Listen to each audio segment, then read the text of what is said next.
बात आज की चैनल के कार्यक्रम दावेदारों का में आपका स्वागत है। मैं सुरेंद्र चतुर्वेदी हर रोज आपकी अदालत में 8 विधानसभाओं में किसी भी एक पार्टी के नेता को आपकी अदालत में पेश करता हूं और वह यहां दावा पेश करता है अपना कि वो किस तरीके से किस पॉइंट ऑफ व्यू से आपके अंदर अपना दावा पेश करेगा। आज जिस दावेदार को मैं लाया हूँ वो अजमेर पुष्कर क्षेत्र से हैं और पुष्कर क्षेत्र से अपनी दावेदारी कर रहे हैं भाजपा की ओर से श्रवण सिंह रावत, जो राजनीति के पुरोधा रहे हैं। राजनीति की लंबी लड़ाइयाँ उन्होंने लड़ी हैं, कई चुनाव लड़े हैं और कई चौंकाने वाले परिणाम उन्होंने दिए हैं। उनकी यात्रा छोटी मोटी नहीं है, उनका दावा पक्का है, मजबूत है, क्योंकि अनुभवों पर आधारित है उनका दावा। और उन्होंने जो कुछ लड़ाइयाँ आज तक की उसके भरोसे पर वो फिर एक बार लड़ाई के मैदान में कूद रहे हैं। श्रवण सिंह जी, आपका मैं स्वागत करता हूँ हमारे कार्यक्रम के अंदर। धन्यवाद। मैं ये चाहूँगा कि आप अपने दावे के पहले सबसे पहले आप ये बताएं कि आपका राजनीतिक सफ़र कैसे रहा। मेरा राजनीतिक सफ़र ये नगर परिषद अजमेर में हमारे गांवों को मिला लिया गया था, तो हम बहुत परेशान थे। और जब हमको पता लगा कि हमारे गांवों के अंदर जो सरकार का बजट आता है वो नगर पालिका में चला जाता है जी, काम कुछ होता नहीं और केवल खाली हमारे गांवों का वोट लेने का काम होता था जी। इसका मैंने विरोध करके एक संघर्ष समिति तैयार करी जी। जिस संघर्ष समिति का नाम था पेरा फेरी संघर्ष समिति अजमेर जी। और इस पेरा फेरी संघर्ष समिति को लेके हमने जमकर विरोध किया और वो विरोध ऐसा था कि शायद अजमेर ज़िले में ऐसा आंदोलन कभी हुआ ही नहीं जी। कि भेड़ बकरियां गाय वाय सब कलेक्ट्री के अंदर डाल देना। ये मेरा शुरुआत स्टार्टिंग है जी। उसके बाद 1988 ये गांव हमारे नगर परिषद से वापस बाहर निकाले। माननीय स्वर्गीय भैरू सिंह जी शेखावत साहब को मैं आभारी रहूँगा कि उन्होंने इन गांवों को हमारे दर्द को सुनकर इन गांवों को बाहर निकाला। निकालने के बाद में वो चुनाव हुए पंचायतों के और पहला चुनाव मैंने 1988 में लड़ा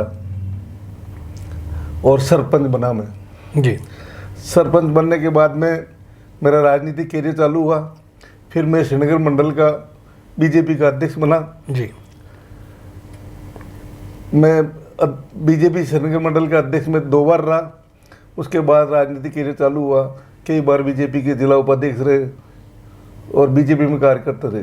शुरू से आखिर तक हमारा जीवन बीजेपी में रहा। फिर एक मौका ऐसा आया कि फिर एक गांव नगर परिषद निगम बनाने के लिए इन गांवों को वापस निगम अजमेर में मिला लिया। फिर हमने इसका डट के विरोध किया और एक दीपक नगर योजना हमारे ग्रामीण क्षेत्र के अंदर इन्होंने थोप दी कांग्रेस शासन ने। उसका हमने डट के विरोध किया, करते रहे और इसी का कारण था कि 1995 में जिला परिषद के चुनाव हुए, जो पहली बार नई प्रक्रिया के आधार पर चुनाव हुए थे जी। नहीं, पहले जिला परिषद जिला प्रमुख को सरपंच और वार्ड पंच वोट दिया करते थे, पर ये पहला मौका था कि 1995 में कि जिला परिषद के माननीय सदस्य बनेंगे, वो सदस्य ही प्रमुख चुनेंगे। तो उसमें वार्ड नंबर 28 से जो पेरा फेरी के गांव आते हैं सारे, उसमें मेरा टिकट काट दिया बीजेपी ने। तो मैंने निर्दलीय चुनाव लड़ा जी। और निर्दलीय चुनाव लड़के मैंने ईश्वर की कृपा रही कि मेरे सामने कांग्रेस के धुरंधर नेता और बीजेपी ने भी एक रावत को टिकट दिया मेरे सामने, जिसको मैंने सरपंच में हराया था उसको जी। और मैं धमाके से उस चुनाव में पहला चुनाव में जिला परिषद के अंदर अजमेर ज़िले में मैं निर्दलीय जीत के आया जी। आज तक मेरे रिकॉर्ड को आज तक अजमेर ज़िले में कोई नहीं तोड़ सका। उसके बाद मेरी चलता रहा। आज मैं 4थी बार जिला परिषद का मेंबर हूँ जी। अब 3 बार मेरे को बीजेपी ने टिकट दिया, तो कभी तो देते थे कहीं से इस वार्ड से, कभी नसीराबाद से, कभी उधर से, पर जहाँ भी ये देते थे मैं जीत के आता था। मेरे रावत समाज के अंदर कुछ नेता हमारे ऐसे थे कि केवल वो किसी को आगे बढ़ने देना चाहते ही नहीं थे जी। इसलिए जब भी मौका आया तो हमारा डट के विरोध किया। कई बार टिकट मांगा हमने पर नहीं मिला। उसके बाद हम भारत आज़ाद होने के बाद में पुष्कर विधानसभा क्षेत्र से कई एमएलए बनते रहे। हमने चेंजीलाल जी गर्ग एमएलए हुआ करते थे, आपको हाँ जी। पता हो तो जी, उनके जी, चुनाव में मैंने काम किया था। जी, बीजेपी के थे।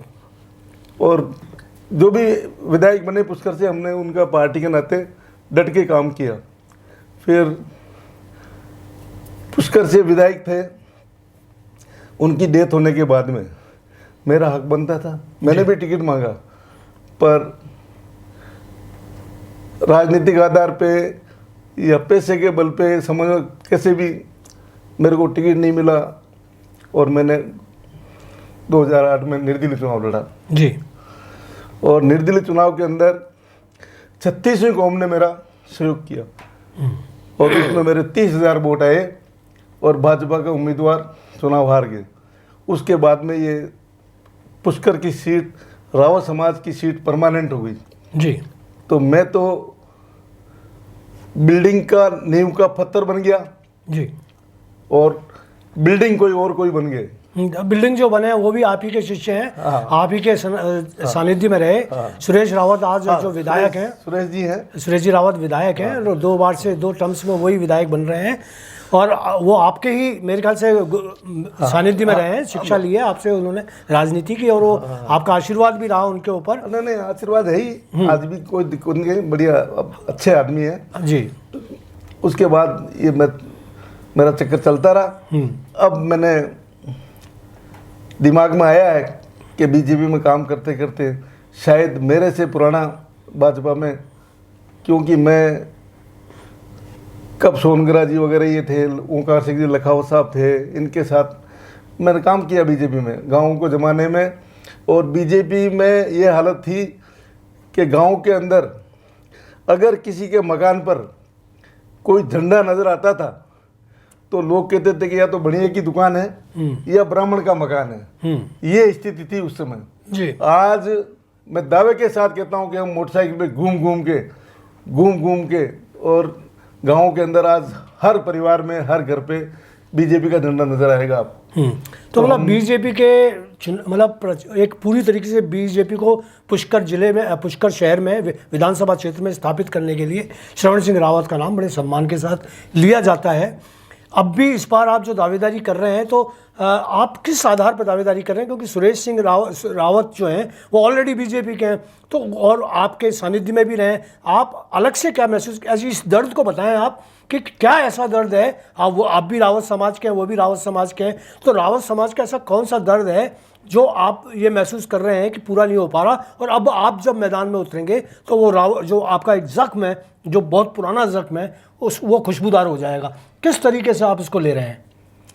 मेरा निवेदन ये है कि आज जो बीजेपी में कोई भी हो 36वीं कौम के जो वोट ले सकता है और 36वीं कौम की जो सेवा की हो, मैंने तो मेरे दिमाग में है कि आज हर गांव में, क्योंकि बीजेपी के केवल जाति विशेष से या रावत समाज से ही एक विधायक नहीं बनता है। तो अभी जो ये हल्ला हो रहा है, पोस्टर लग रहे हैं जी, तो हमारे दिमाग में ये बात आई कि जिन्होंने कुछ नहीं किया, जो कुछ जानते नहीं है, 20 साल नौकरी कर ली, रिटायरमेंट हो गए और अब कहते हैं कि हमको एमएलए बनाओ जी, तो हमको थोड़ा इस बात का मलाल होता है कि जिन लोगों ने दरिया बिछाई है, बीजेपी के झंडे लेके घूमते फिरे, बीजेपी के लिए गांव-गांव में रोते फिरते रहते हैं, उनकी ज़िंदगी उन्होंने बीजेपी को सौंप दी और फिर ये बीजेपी चुनाव, ये जो रिटायरमेंट होकर अगर ये एमएलए बनेंगे तो ये थोड़ा अच्छी बात नहीं है। इसलिए मेरी भी एक बार इच्छा हुई कि एक बार मांग के देखते हैं, क्योंकि श्रवण जी मैं बताऊँ, आप क्या है कि थोड़ा सा वो बोल रहे हैं, डॉक्टर शतान सिंह, अशोक रावत, स्वामी शिवानंद जी गिरी और एक और जो चौथे जो हैं जिन्होंने पोस्टर अभी लगाए, सारे के सारे पोस्टर लगाए और जो रावतों के सो कॉल्ड नेता बनते हैं और जो टिकट मांग रहे हैं, दावेदारी प्रस्तुत कर रहे हैं, एक साथ भी दावेदारी प्रस्तुत कर रहे हैं और अलग अलग भी दावेदारी प्रस्तुत कर रहे हैं। उन्हीं शायद ये दर्द उनका, आपका जो दर्द है वो उन्हीं लोगों से जुड़ा हुआ है। मेरा दर्द, मेरा विशेष किसी से कोई वो नहीं है, पर एक समाज का एक एमएलए बनना बहुत बड़ी मुश्किल से भारत आज़ाद होने के बाद में पहली बार कोई एमएलए बना, सुरेश सिंह रावत जी। और आज उसका आप डट के विरोध करो तो ये मुझे गवारा नहीं जी। कि बड़ी मुश्किल से सरवण सिंह जब नींव का पत्थर बना, जब जाके ये एमएलए बना, और आज आप डट के उसका विरोध कर रहे हो। तो विरोध, टिकट मांगना सबका अधिकार है, मांगने का तरीका होता है, पार्टी हाईकमान सोचेगा तो दे देगा किसी को भी, जी। और जिसको भी टिकट मिलेगा हम उनके लिए काम करेंगे। ना तो आप ये सोच रहे हैं कि अगर मान लीजिए शैतान सिंह जी को टिकट मिलता है आप उसके लिए काम करेंगे? मैं पार्टी जो हाईकमान फैसला करेगी जी, पार्टी चाहे किसी को भी दे, हम तो वर्कर पार्टी के छोटे से कार्यकर्ता हैं, हम तो काम करेंगे। हाँ, मतलब आप निर्दलीय तो नहीं खड़े हो जाओगे इस बार? नहीं, निर्दलीय नहीं खड़े होंगे। नहीं ना, आप अगर पार्टी देगी तो ही लड़ेंगे, वरना पार्टी जिसको देगी। हमारी पार्टी विचार करेगी हमारे ऊपर, क्योंकि आज जो ये उम्मीदवार कोई भी हो, आज बीजेपी में सब लोगों के वोट की आवश्यकता है जी। मैं जिला परिषद का चुनाव जीता, मैं मुस्लिम गांवों से जीता जी। रसूलपुरा, गगवाना, ऊंटड़ा, ये कायड़, इन्होंने मेरे को निर्दलीय चुनाव जिताया। और आज मेरी इन गांव में इतनी पेट है कि बीजेपी के फूल के ऊपर मेरे सिवा रावत समाज में कोई भी वोट नहीं ले सकता, ये गारंटी है मेरी। जी जी जी जी। जबकि मेरे को अगर पार्टी मेरे बारे में विचार करेगी तो मैं गारंटी के साथ कहता हूं कि अभी भी मैं जिला परिषद का जो चुनाव लड़ा, वो एमएलए का चुनाव लड़ा, उनके अंदर कई गांव ऐसे थे, मेरे सामने मुस्लिम उम्मीदवार थे कांग्रेस के, उसके बावजूद भी कई गांवों में मैंने इतने वोट लिए, माइनॉरिटी गांवों में, जो एक रिकॉर्ड है। जी जी जी। तो आपकी दावेदारी तो बहुत पक्की है, लेकिन आप पुष्कर के लिए करना क्या चाह रहे हैं?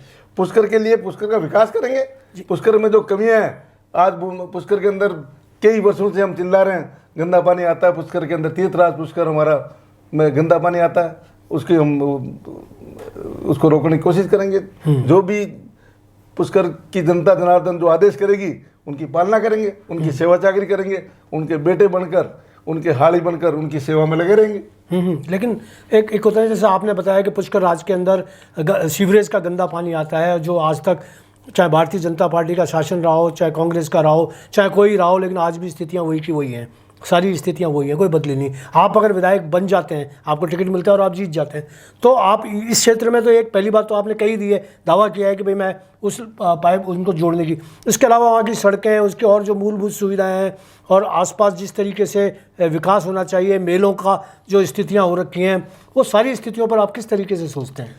देखिए, पुष्कर के विकास के लिए जब हम कुछ नहीं थे, और ओंकार सिंह जी लखावत जब वो बने राजस्थान सरकार के अंदर, और ये जो नदियों को, नालों को जोड़ जोड़ के पुष्कर में लाए, तो मैं भी उनके साथ था जी। गाँव के अंदर मैं ही लेके गया उनको कि ये नाला इधर से आएगा, गाँव में विरोध हुआ, उनको समझाया गया। आज पुष्कर राज में जो पानी आता है वो उस नालों से आता है, और कई समस्याएं हैं जो जैसे पैदा होती है, उनका हम निवारण करने की कोशिश करेंगे। हाँ, तो मूलभूत सुविधाओं के लिए आप पूरा पुष्कर से करेंगे। और जो आपका यह कहना है कि आप जो बाकी जो नेतृत्व की जो आपको जो अपना जातिवाद के अंदर जो जहर घुल रहा है इसके अंदर, वो जातिवाद के जहर से उभरने की कोशिश करेंगे, उभारने की पुष्कर को कोशिश करेंगे, और आपके रावत समाज के जो ऐसे नेता जो दिशा भ्रमित हो रहे हैं और जो पार्टी को कैडर न मानकर अपनी स्वेच्छा से जो अपना काम कर रहे हैं, उनको भी मूल धारा में लाने की कोशिश करेंगे। यही आपका कहना है? बिल्कुल, मेरा यही कहना है। यही कहना है। दूसरी बात मेरा ये जी कि अगर मुझे मौका मिलता है जी, तो ये आना सागर जो अपना है जी, आना सागर का पानी हमेशा बाढ़ आती है, शहर में अजमेर में परेशानी होती है। मैं ये काम करूंगा कि आना सागर के पानी को चोर शाबाश इधर ले जाके चोर शाबाश में डालेंगे, चोर शाबाश से फिर वो जाएगा सीधा लोहागढ़ के तालाब में, और लोहागढ़ से सीधा कायड़ के तालाब में, और कायड़ का तालाब भरने के बाद में पुष्कर विधानसभा क्षेत्र के कम से कम 20 गांव को इतना फायदा मिलेगा कि काश्तकारों का मतलब कुओं में पानी आएगा और खूब बढ़िया खेती होगी। जी, ये आना सागर का पानी जो वेस्ट जाता है हमेशा बर्बाद होते हैं और तबाहियां मचाता है साहब, तबाही मचती है। हाँ, बिल्कुल। छोटा सा पानी जिला परिषद रहते हुए मेरे चौथी बार जिला परिषद का मेंबर हूं मैं, हर जिला परिषद की मीटिंग में मैंने इस मुद्दे को उठाया कि इस पानी को कोई खर्चा नहीं है, खाली चोर सवार तालाब में डालना है और चोर सवार तालाब की चादर चलने के बाद में सीधा लोहागढ़ के तालाब में जाएगा और लोहागढ़ तालाब की चादर चलते ही आप कायड़ के तालाब में जाएगा जी। कायड़ का तालाब ऐतिहासिक तालाब है जी। उससे भरने से आसपास का एरिया के अंदर जो सारे पुष्कर विधानसभा क्षेत्र में पड़ते हैं उनकी जल जो ऊपर आएगा पानी रिसोर्स होगा वापस जी। है ना। बहुत अच्छी दूसरी बात जी कि मेरा पेराफेरी के जो गांव है सारे, वो सारे के सारे पुष्कर विधानसभा क्षेत्र में आते हैं जी। जहां मेरी व्यक्तिगत पकड़ है उसको कोई नकार नहीं सकता। बिल्कुल। ये सारे पुष्कर में इन गांवों को मैंने 2 बार निगम से बाहर निकलवाया। आपको पता हो तो जिला परिषद का 32वां वार्ड बना जी। 1.5 साल बाद वापस चुनाव हुए। ये पेराफेरी संघर्ष समिति की ही देन थी। जी जी जी। नहीं तो ये तो गांव तो निगम में थे। और हमने आंदोलन किया कांग्रेस शासन के अंदर और इन गांवों को 1.5 साल बाद वापस निकलने के बाद में जिला परिषद का चुनाव हुआ 32वां वार्ड और ये अभी जो आपके पास थे ये चुनाव लड़ा है उन्होंने। जी जी जी जी। समझे ना। जी जी। तो ये हैं श्रवण सिंह जी रावत जो पुष्कर क्षेत्र से अपनी दावेदारी पेश कर रहे हैं। बहुत मजबूत दावेदारी थी इन्होंने, बहुत, क्योंकि ये ज़मीन से जुड़े रहे हैं इसलिए इनका जो सुझाव है वो बड़े व्यवहारिक सुझाव हैं और जनता से जुड़े हुए सुझाव हैं। इनका दर्द जो है वो भी वाजिब है। इन्होंने एक बहुत अच्छी बात कही कि जो भी लोग वर्तमान विधायक के खिलाफ मोर्चाबंदी कर रहे हैं वो मोर्चाबंदी अगर विधायक के खिलाफ है जब तक तो ठीक है, लेकिन अगर रावत समाज के खिलाफ है तो वो एक अच्छा नहीं मानते इसे, और ये मानते हैं कि एक समाज के अंदर अगर कोई प्रतिनिधि है तो उसको राहत दी जानी चाहिए, उसको ठीक है। और पार्टी अगर किसी को भी चुनाव टिकट देती है तो वो सारे रावत हो जाएंगे। सुरेश रावत को भी उनके लिए मिल जाना चाहिए अगर कोई रावत को टिकट मिलती है। और मैं सोचता हूँ कि अगर आपको टिकट मिलती है तो सुरेश रावत और बाकी जितने रावत हैं वो आपको साथ देंगे, सहयोग करेंगे, यही मेरा मानना है। तो ये है श्रवण सिंह जी रावत। मेरा मानना ये भी है जी कि ये बड़ी मुश्किल से पहले हमारा एक एमपी हुआ करता था जी। वो एमपी अब कट गया टिकट उसका जी। अब ब्यावर जिला अलग हो गया। अब हमारा नंबर एमपी में नहीं आएगा जी। ये मान के चलो आप। बिल्कुल बिल्कुल। तो अब बड़ी मुश्किल से एक एमएलए हमारा बना है। वो राशा सिंह जी रावत थे, उनके चले जाने के बाद में वो एक सांसद सीट भी चली गई और अब ये रावत है वो भी चली जाएगी। आपका डर ये है? हाँ, ये अगर चली गई तो दोबारा आने वाला कोई नहीं है। श्रवण सिंह रावत की ही वजह से ये पुष्कर का ये परमानेंट सीट हो गई रावत समाज की। ये बात बिल्कुल सही है और आपने ये महसूस किया होगा कि इनका जो दर्द अंदर से बोल रहा है, इनका जो सत्य बोल रहा है वो इनका सत्य आप दावेदारी के रूप में स्वीकार कर रहे हैं। ईश्वर करे आपको टिकट मिले और आप चुनाव जीतें, यही मेरी कामना है। आज की मुलाकात बिल्कुल इतनी, कल फिर किसी एक नए दावेदार के साथ हम मौजूद रहेंगे। धन्यवाद।